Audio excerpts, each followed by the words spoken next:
Hi, aloha, welcome.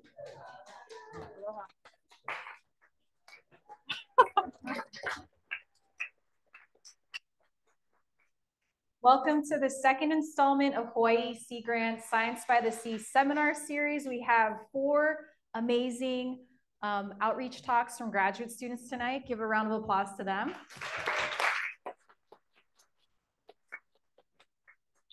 And we also have a featured artist who will be sharing about their work tonight as well. And Beth's going to talk a little bit about that in a second. Aloha, welcome. My name is Maya Walton. I work at the University of Hawaii Sea Grant College program. Thank all of you. So big round of applause for the audience, both in person and online.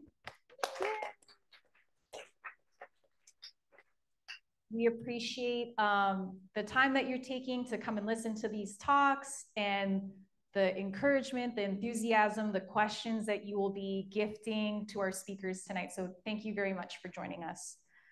Okay, what else do I have to tell you? This month, we welcome all of you to the Science by the Sea seminar series here at the Arts and Marks Garage in Honolulu's Chinatown. And it's within the Resiliency exhibit, which Beth and Michelle are going to talk about a little bit more. And we're featuring both Hawaii Sea Grant graduate fellows as well as PICAST graduate scholars. PICAST stands for Pacific Islands Climate Adaptation Science Center. And the work that we're sharing today is possible because of the people and places of Hawaii. So before we begin the talks tonight, we wanted to offer this land acknowledgement that recognizes Hawaii as an indigenous space whose original people are today identified as Native Hawaiians.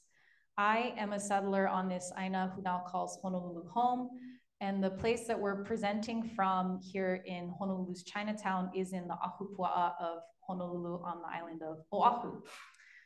We further recognize that generations of indigenous Hawaiians and their knowledge systems shaped and continue to shape Hawaii in a sustainable way that allow us to enjoy her gifts today. And for this, we are truly grateful. Tonight we have 4 amazing talks.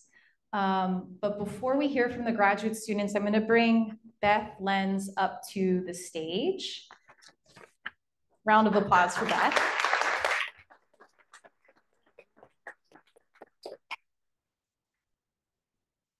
Thank you. Give it up for Maya Walton. Yeah. Amazing, extraordinary person.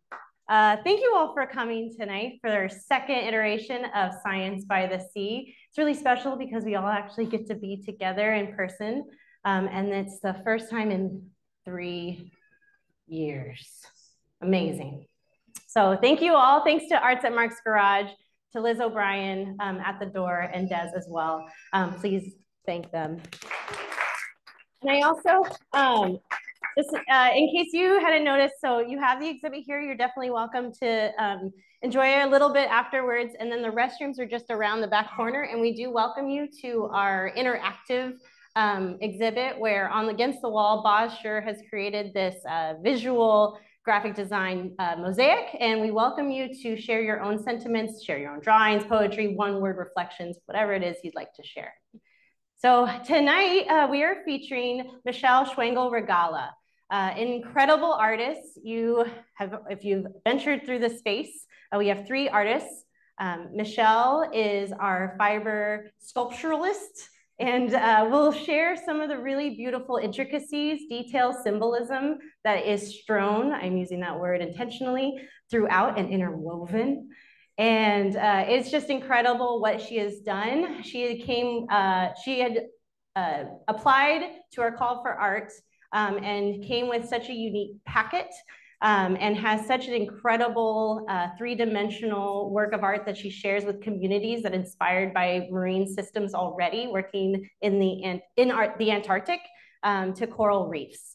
And so it's really exciting that she came to work with us, collaborate with us. And I want to just say the 3 artists, Michelle, Boz Sure, and Shanae Tam, they put this together in 2.5 months, and probably more like 2 months. and maybe more like 1 month with how things went with this collaboration with Resiliency, SCA, standing for Celebration of Science, Education, and Art. And I just want to also point out that we have a table over here for Hawaii Sea Grants. Say hello to Heather. Hi, Heather. We have our free magazines. Feel free to take them. We also have our price list for everything that you want to buy from the pop-up shop. And we have free homeowners handbook for natural hazards. Please feel free to take one for yourself. If you're renting, take it for your the homeowner. And so with that, I would like to invite Michelle to the stage to share a lot of the stories behind and to invite you to talk with her after.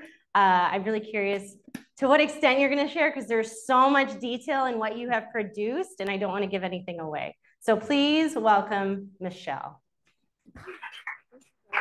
Thank you. Let's see. Left hand, right hand, all systems go. Aloha, everyone. Aloha. Thank you so much for being here. Tonight, I want to go through a litany of limu.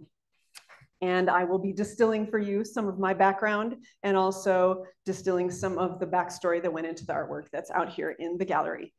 And forward. All right. As Beth might have alluded to, I can't remember, heart's racing, can't think. I have a background that was originally in science. I was in your seats when I was your ages, I tell you, but I decided to switch things up. You know, I was an illustrator to put myself through college, and through part of graduate school, I was a science illustrator, and I had a litany of illustration techniques and art options available to me. And I really enjoyed that work. It was such a great synthesis of science and art and observation and all those things that are important for both of these disciplines. But in graduate school, I decided this is not the right place for me. And I switched into a science communication graduate program. That was in California. It was illustration. And I felt like, okay, here I can go. But you know what? In 2005, the husband and I moved here to Hawaii.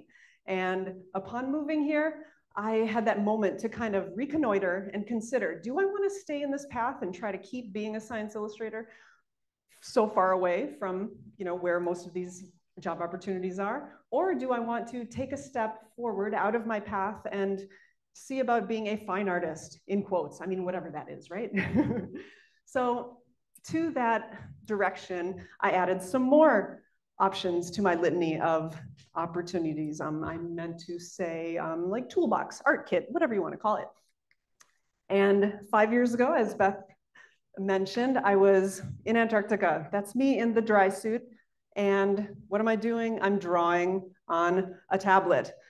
Now, I imagine many of you that are scientists here might have also done field work that has you underwater, has you taking notes on waterproof paper. You know, no big deal, right? Well, this is something I do for fun. And when I was given the opportunity to be in this exhibition, I thought maybe this is a direction that I should go here in much warmer waters, in much more favorable conditions, right? So I thought about what my subject matter might be, and then meeting Uncle Wally Ito, talking story with him about his passion, limu, knowing it's the year of the limu. Can everyone see the back of my shirt? I wore this today because it's part of the year of the limu, right?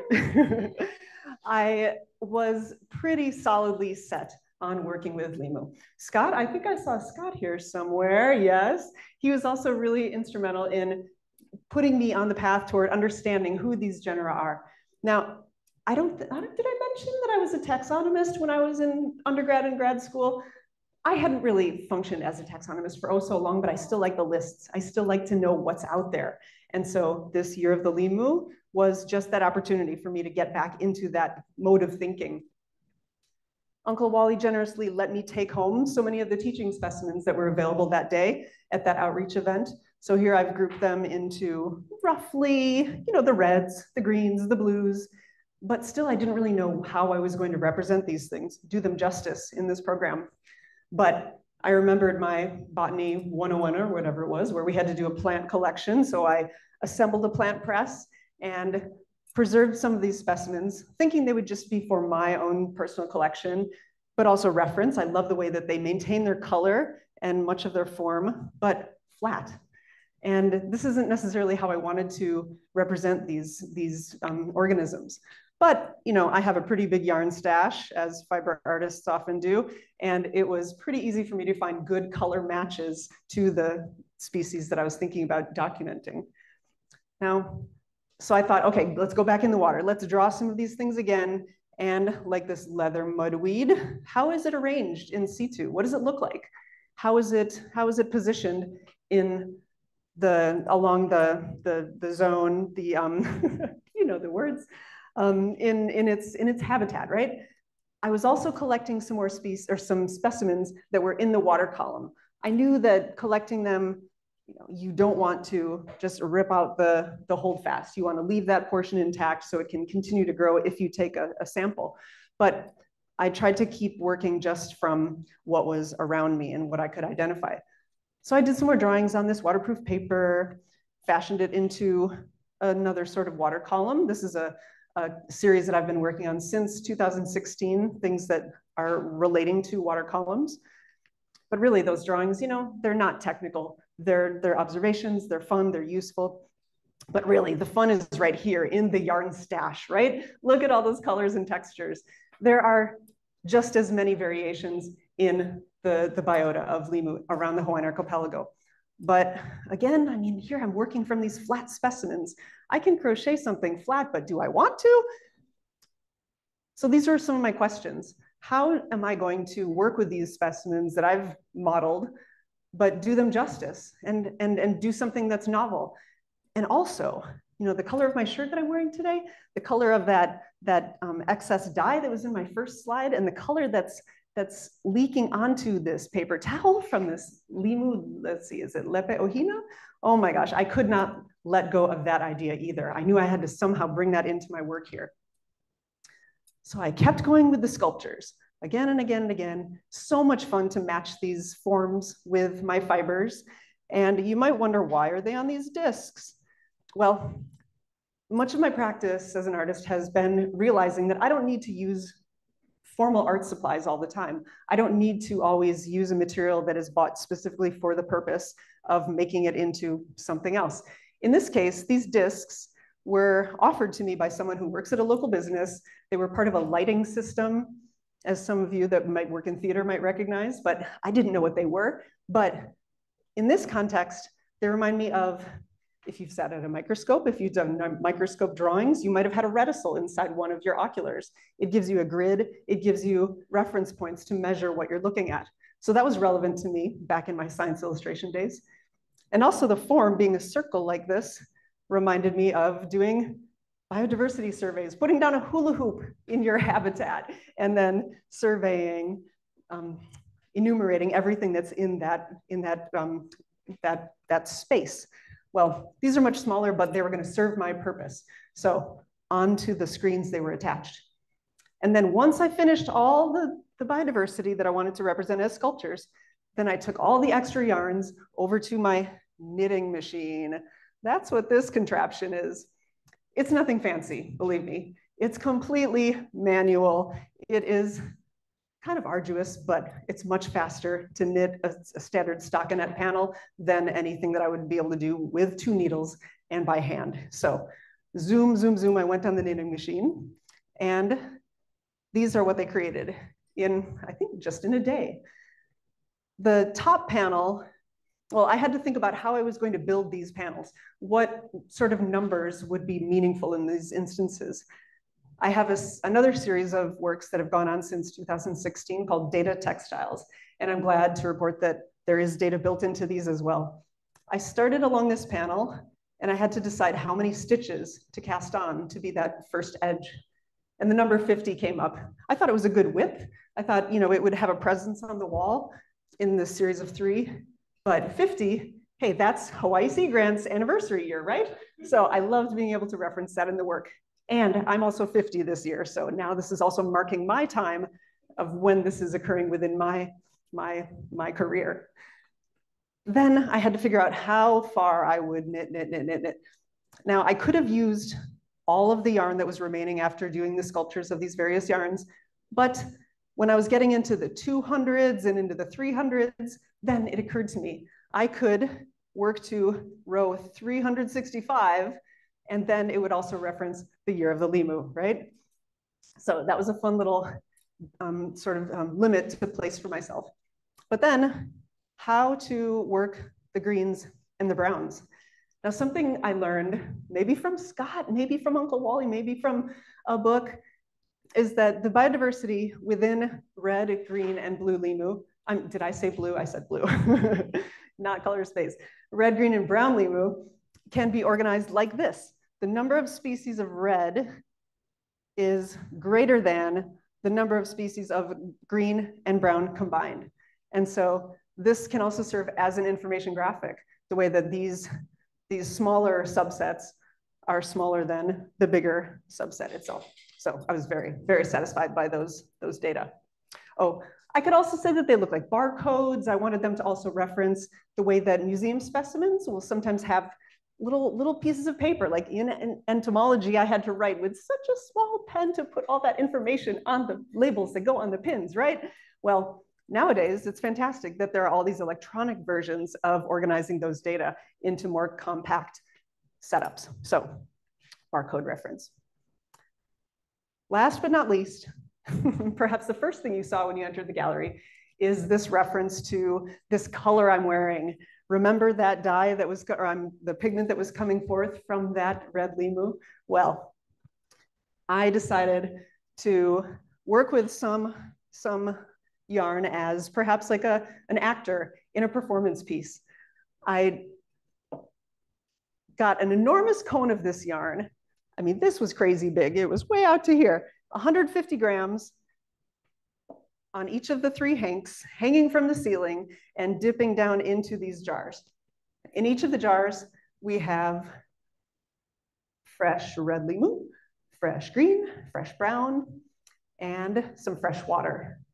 And the objective is to see what happens. Does the lemur leak its pigment? Does it transfer from the plant material into the water and into the fiber? What will happen? There's a certain amount of uptake that has occurred by capillary action, but now that we're halfway through the exhibition, it's at a point where I'm ready to change out the experiment.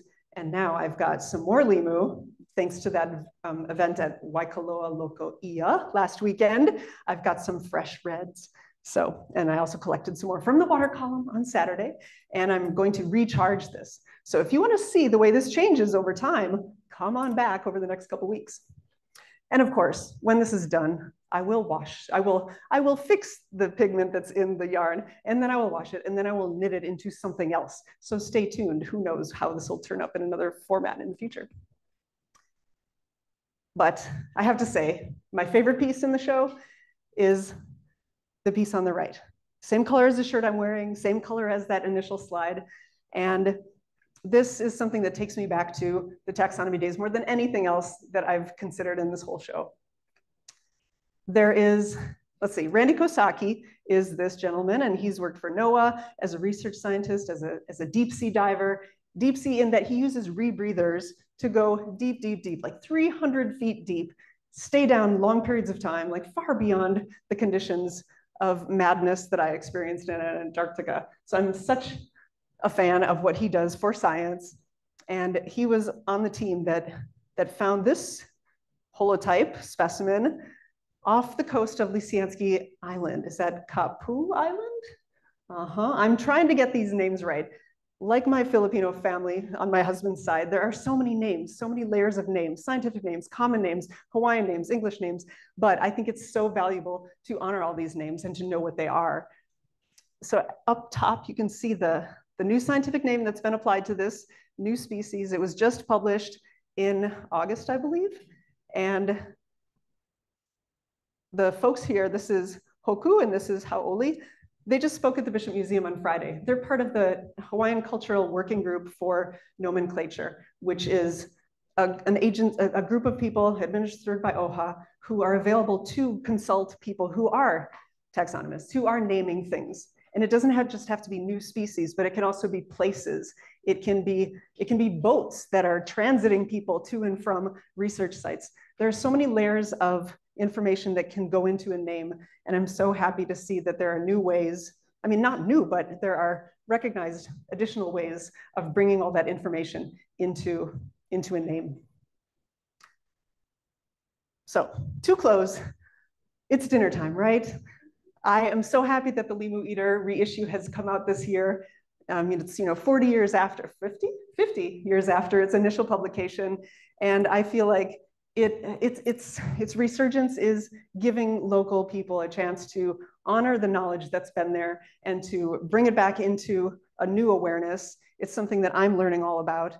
And I like the recipes, like the Limu itself, this exhibition has really sustained me in a way that, well, no, not sustained me yet, but it is going to sustain me in a way, giving me all these new connections, introducing me to so many incredible people working on different avenues of research, things that will sustain my art practice for years and years to come. So thank you so much for this, Beth, for Hawaii Sea Grant, and for all of you for being here.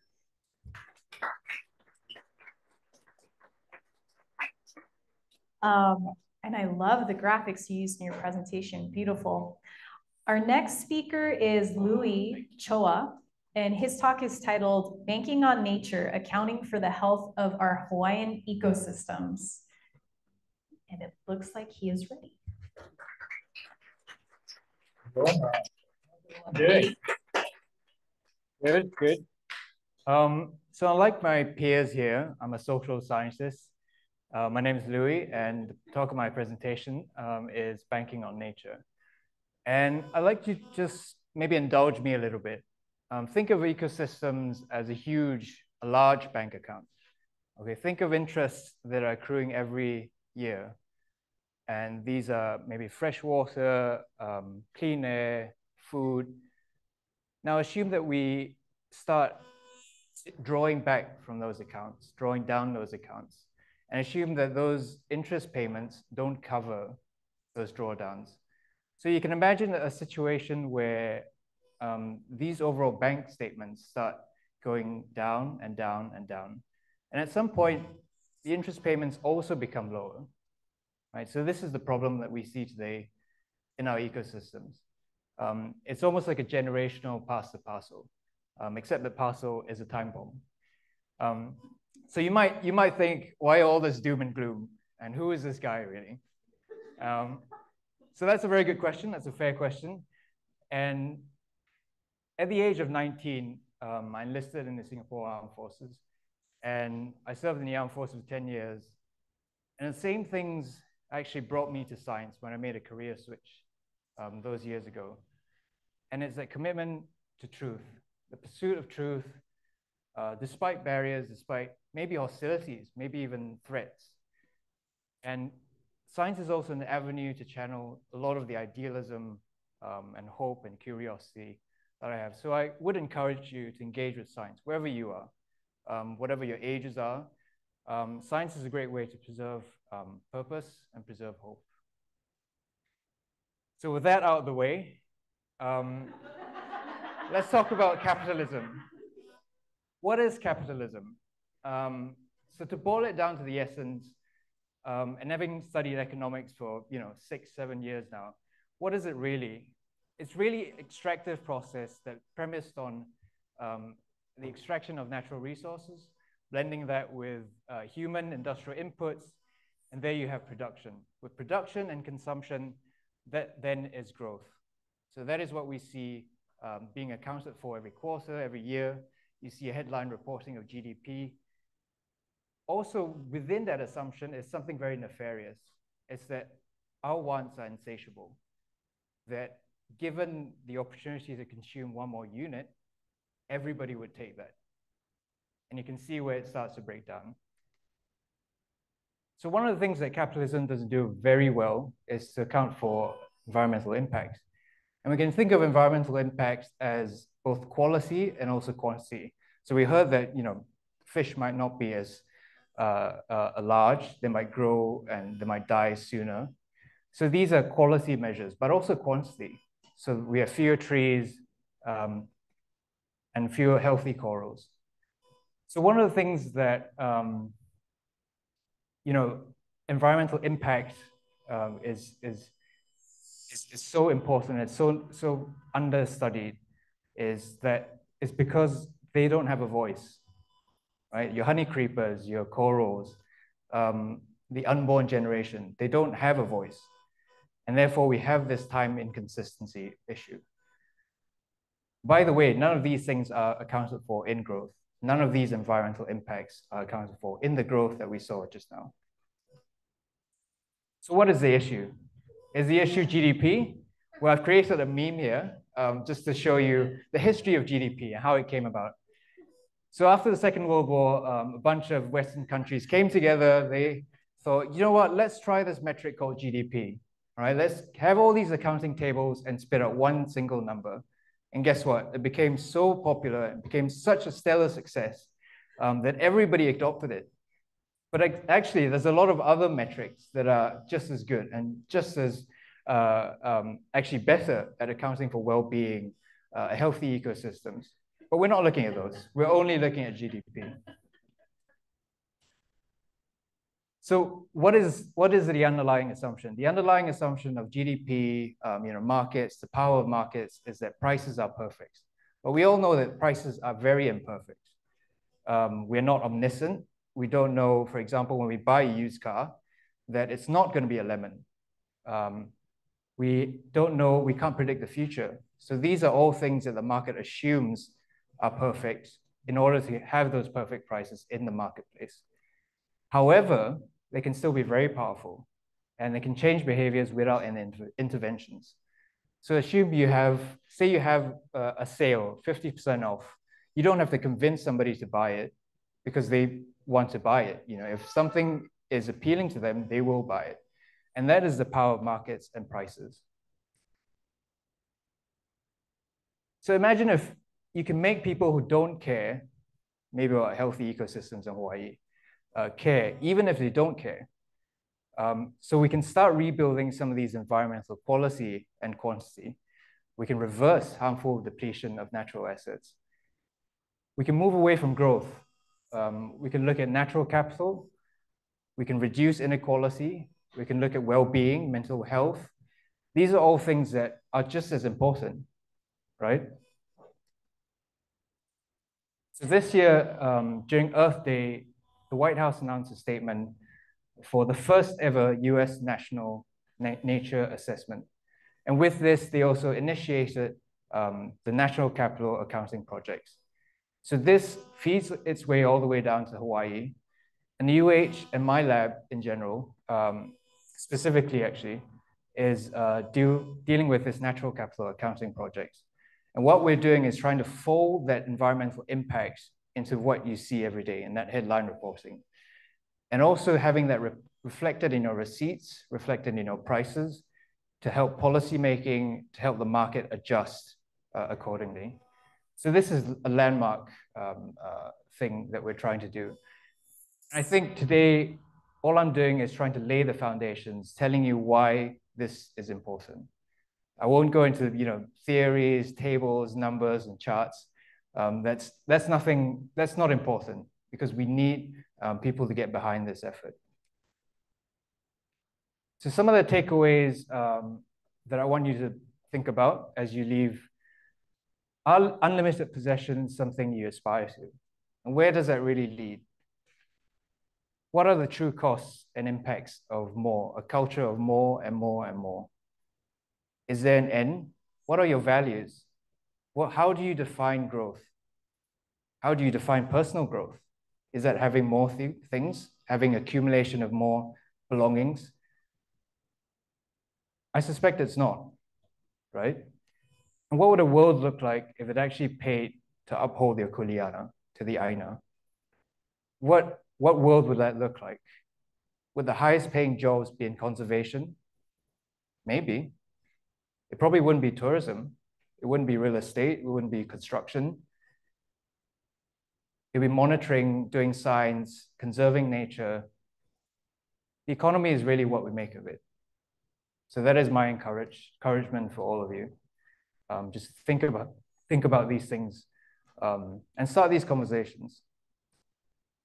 With that, this is my email. Write me with your thoughts. Come up to me. Talk to me if you want to discuss these issues.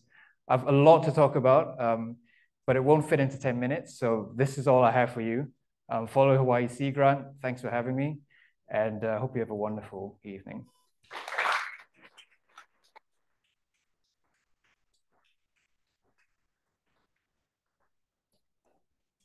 Thank you, Louis. Questions for Louis?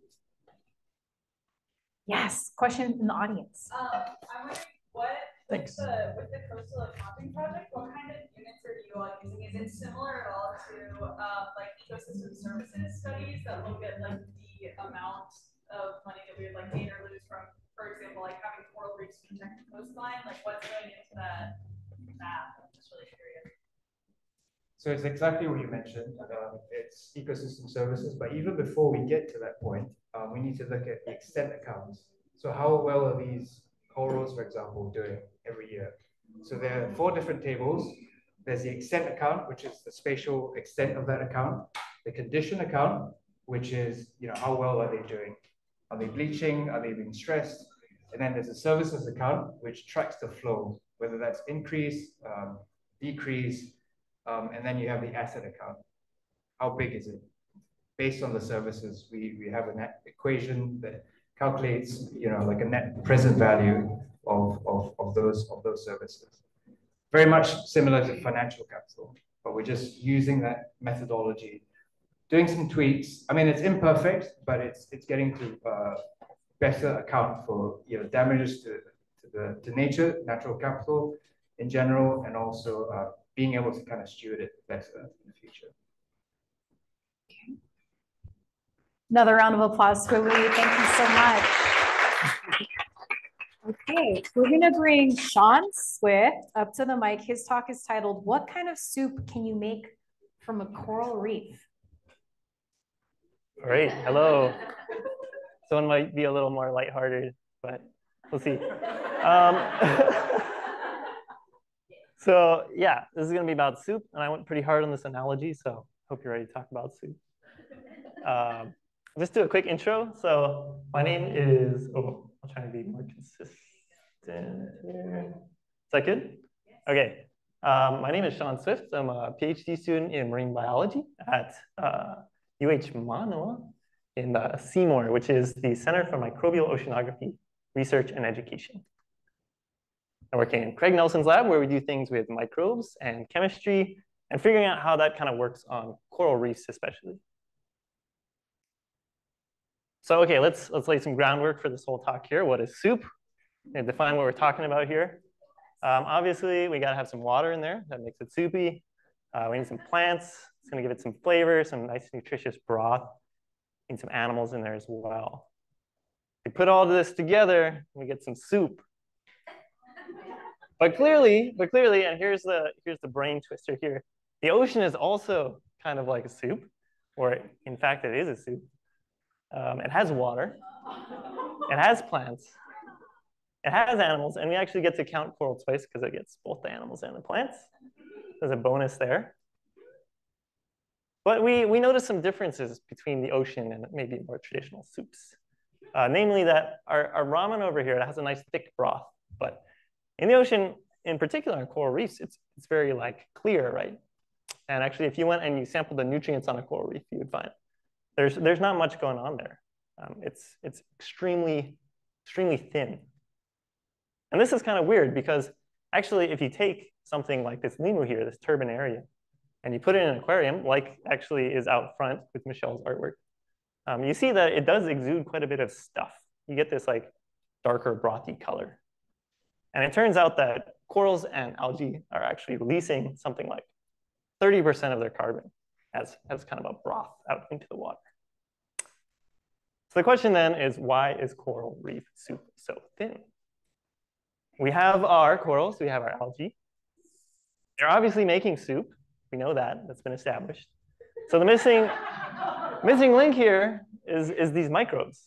We have people eating the soup, or not people, but little guys, they're eating the soup, and they're performing this really important service to the coral reef, which is they're taking what would just be kind of like nutrients and energy that's just being released out into the water, and they're turning it back into cells, into actual life. And that life can re-enter into the trophic system. It can be incorporated into food webs, go back into things like corals and algae, and ultimately things like fish and sharks. So let's just do a quick breakdown of soup in detail. We're going to get nitty gritty. We're going to talk about chemicals. Just like how you'd look at the ingredients on your Chef Boyardee, you got sugars, you got your fats and fatty acids, you got your proteins. Just to remind you that this all does connect to chemistry. So we have carbon in our sugars, translates to energy in those bonds. We have fatty acids, which have things like nitrogen and phosphorus, which are important for building your cells. You need that to make more of you. And also proteins, classically, what you would eat if you're trying to make some gains. Got a lot of nitrogen in there. So how many kinds of chemical compounds are in the ocean soup? That might be one big research question for our field. How many kinds of microbes are eating ocean soup? That might be another big question. And if you put those together, maybe you can figure out what type of soup does each microbe like to eat. And the only issue here is that these end up being really big numbers. So there's maybe like 10 to 100,000 different kinds of chemicals that are just floating around in the ocean. There's more than 100,000 different species of microbes.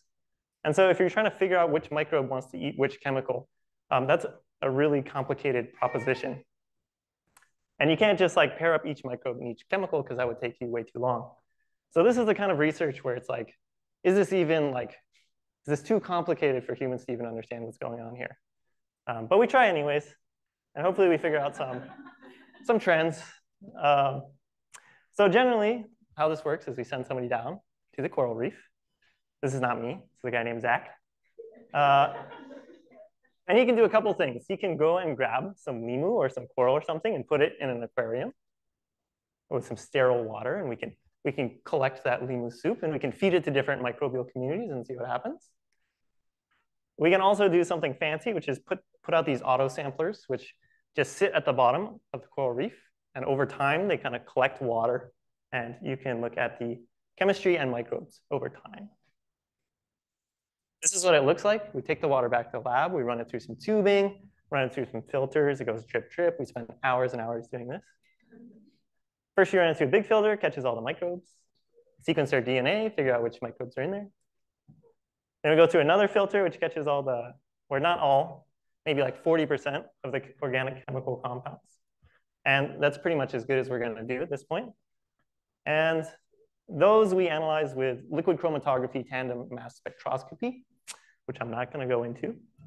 And I'll just sort of skip ahead to like some of the stories that come out of this data. So let's imagine that we have limu soup over here, this little food truck, and coral soup over here in this orange food truck. And they're going to end up getting different kinds of customers, different kinds of microbes that are going to show up to eat this soup. So over here with the limu soup, it turns out that's more like kind of like fast food. It has a lot of sugars, it has a lot of energy, but maybe not as much nutrition. Whereas the coral soup, it turns out is pretty healthy, which kind of makes sense. It's more of an animal. It's got more nitrogen, more phosphorus, more of the things you need to build more cells. So over with the limu soup, you get this kind of guy, maybe kind of a bigger dude, and he needs a lot of energy. He doesn't really need a lot of nutrition. He's just moving around really fast. He's trying to find his food source. And we call this guy copiotroph because he needs copious amounts of energy. Over the coral soup, you got a different kind of guy. And he has a whole different strategy. He's just going to stay in one place. He's going to be really efficient. He's going to take whatever he gets, and maybe he can scavenge a little bit too, get some little nutrients. And he's happy. He's very efficient. Call this guy an oligotroph because he only got a little bit. I don't know. This is like, it's kind of, that was kind of a stretch. I don't really have a good one for oligotroph. And he's very efficient at like making more copies of himself, basically, right? He has really high growth efficiency on this coral soup. But then you have to think about these interactions that you can have, because these are all occurring in the same place, right? So you got some copiotrophs that like this algae limu soup, and he might actually be a coral pathogen. So if he's around, he could go and just try and wreck that coral and take all the nutrients he could get. Meanwhile, you can also have microbe-microbe interactions. So you could have this coral, which has this nice stable microbiome. He's got a good relationship going here. He might actually have a vested interest in protecting that coral from this pathogen over here and preventing that disruption from occurring. So these are just some of the kind of complexities of the coral reef soup economy. And hopefully you will keep these in mind next time you go snorkeling. And one final thought as to why this is important beyond like just coral reefs is that the total amount of carbon that's floating around in the ocean as soup is about equal to the amount of carbon dioxide that's in the atmosphere currently. So how efficient these little microbes are at eating the soup and making more microbes or maybe releasing that as carbon dioxide actually has huge implications for climate change, which I think pretty much all of our talks are kind of touching on that. So yeah, next time you're in the ocean, think about some soup, think about what's going on. You won't see it, but it's there. Mahalo.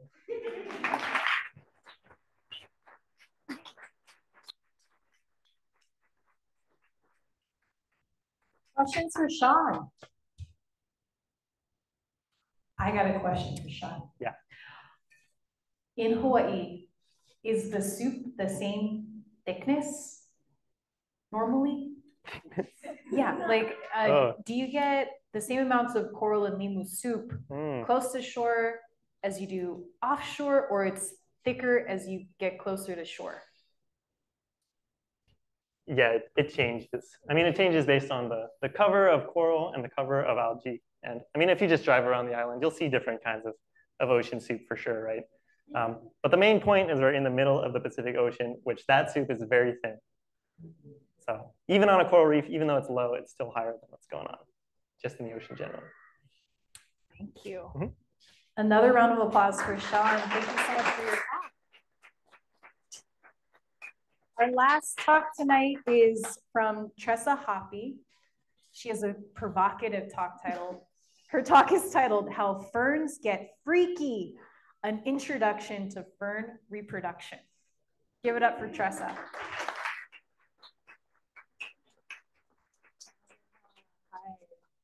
Jay, hello. Yeah, so I'm here tonight to give you all the talk, the big one. I think you're all of an age where you should know how baby ferns are made. You know, not exactly the birds and the bees, they aren't really involved in this story, but we will be talking about how ferns make more ferns. I am a PhD student. I am in botany. We've heard a lot of ocean talks today. This is going to be pretty terrestrial. My work looks at facilitation by ferns. So ferns provide a great deal of benefit to the forests, and they are very common here and very cool. So without further ado, let's get started. So to know how ferns get down to business, we first need to know what a fern is. So first and foremost, beautiful. Ferns are beautiful plants. I love them, and I think more people should appreciate them. Just because they don't have flowers doesn't mean they're not pretty. They're also a plant. Again, not very specific, but good to know. To be more specific, they are a non-flowering plant. So they don't produce flowers or fruit. I know we all love our fruit, our flower-bearing plants. They provide us with most of our food. They're great, but we're talking about ferns today, and they produce spores. They're a much older sort of lineage of plants, and the flowering plants came along after. So the way ferns do it is, we'll call it old school. So again, to get to know more about ferns, we got to take a closer look at their anatomy. Scandalous, I know. This is a fern or a drawing of one. This is Palapalai or Microlepia strigosa. It's a very common fern in Hawaiian forests. It's indigenous. And this whole green part here, the business end of the fern, that's called a frond. That's where all the photosynthesis happens. That's what you're most likely to see. Below the frond here, we have the rhizome. Rhizome is like a horizontal stem that goes right under the ground or right along the surface of the ground. That's how ferns make more fronds and spread vegetatively without reproduction. On the rhizome are the roots, pretty self-explanatory. They uptake the nutrients and the water for the plant. Going back to the fern, on the frond, we have these individual leafy bits called pinna or pinnae, plural. So on the frond, you have a pinna, and on the pinna, you have a pinnule, or pinnules, plural. And on the pinnules, there are sori, or a sorus individual, and that is where all of the spores live, and that's really important for fern reproduction. And a fun way that you can remember this, to steal a joke from my friend Miles Thomas, is you gotta be careful when you're looking at ferns for too long, because you might get a sore eye. Botanists have the worst jokes. Don't let anyone tell you otherwise. So that is, I know, a lot to take in, but that is the basics for fern anatomy. And unfortunately, there is more because ferns are tricky. There's spores. They have 2 generations. So over on the left here, we have the sporophyte. That's the plant that you're going to see walking through the forest or through the garden center at Home Depot. And on the right there, that is a gametophyte, or well, several gametophytes all bunched together. They are tiny. They're maybe 1 centimeter across. They're only 1 cell layer thick. And that is the second portion of the fern's life cycle, or the first, depending on who you ask. It's kind of a chicken or the egg situation. So this is a gametophyte. And we can see here this green leafy bit. This is called a prothallus. And underneath, these are rhizoids. They're not true roots. They just sort of anchor things in place. And then on top of this gametophyte, we've got these bigger dots here and these smaller dots here.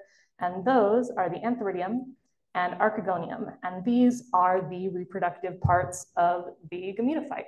So, big air quotes here because human sex and gender and plant sex and gender aren't one-to-one, but it's the easiest way for us to understand them. The antheridium is the male portion with sperm, swimming sperm, by the way, which is weird to me. Like, plants don't usually have that, but like I said, ferns do it old school. And the archegonium contains an egg. And, we'll get to how those two get together a little later on. But now that we know about sporophytes and gametophytes and about what ferns are, let's talk about sex, baby. So just in the most scientific, safe for work, general terms, reproduction, sex, it's an exchange of genes. You're just taking some genetic material from one parent and the other parent and mixing it all up to make another new individual. We also have some important terms here, haploid and diploid. So ferns have 2 generations, sporophyte and gametophyte. The gametophyte is haploid. So that means it only has half of its chromosomes. They're unpaired.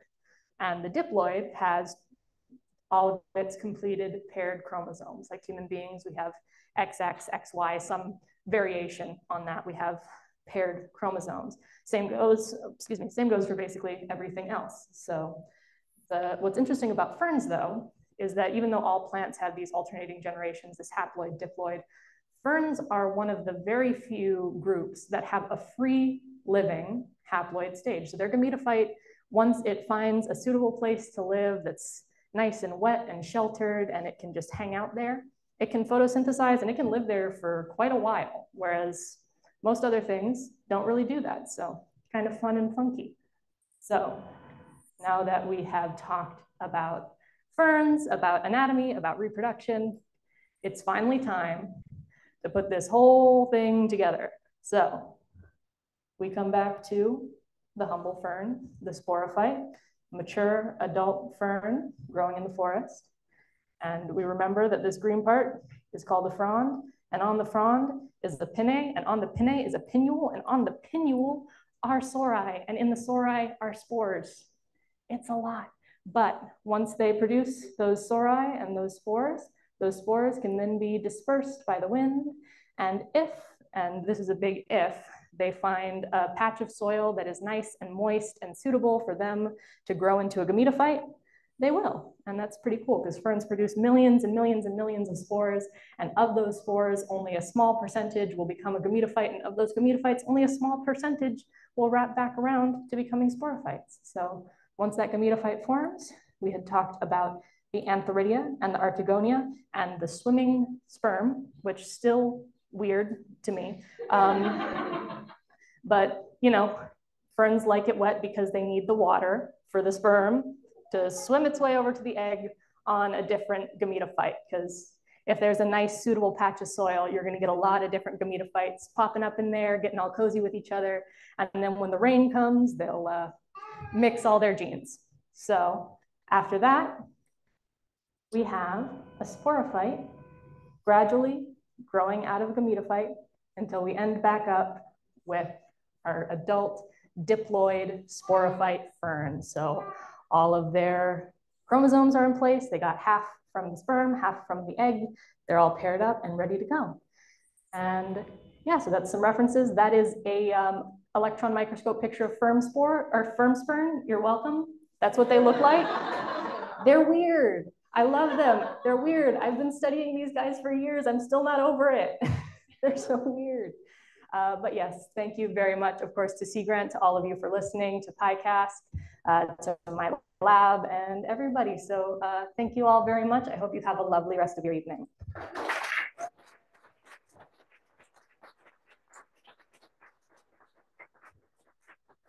Yay, thank you, Tressa, for your talk. Questions for Tressa? Yes. I'm wondering if they communicate. I mean, it is possible. I'm not a mycologist. I mean, despite my earrings, I do think mushrooms and mycelium are extremely cool. I think that it wouldn't surprise me if that was going on, but that's not something that I specifically know about, unfortunately. As far as I can tell, it's mostly just that if there is a patch of suitable soil for the gametophytes to form on, chances are if the wind brought one spore there, it'll bring a whole bunch of friends. And so you'll have a big group, and with some water and their little swimmers, they will make a new fern. But I would also be very interested to know if mycelium was involved, because I feel like a lot of the times it is. Yes, I agree. Can I just make one comment too? Sorry, I might sound like an asshole, but I don't care. Can we stop calling it climate change and start calling it the climate crisis, please? Because change is the only thing inevitable in our existence, and it doesn't help to call it change. Okay. Thank you. All right, we heard it at Science by the Sea seminar first. Tell your friends. Another huge round of applause for all of our graduate student speakers and our featured artists tonight. The last thing we're going to do is our raffle. We are raffling a copy of The Limu Eater, and Heather's gonna pick the magic ticket.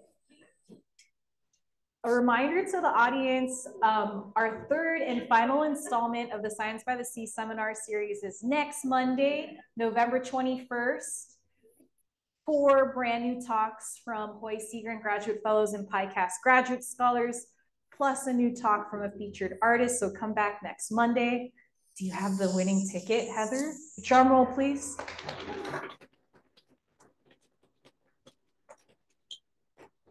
Oh my God. Okay, the number is, this is the last 3 numbers. 5, 3, 9. Anybody? Anyone? 539 out there? Yay!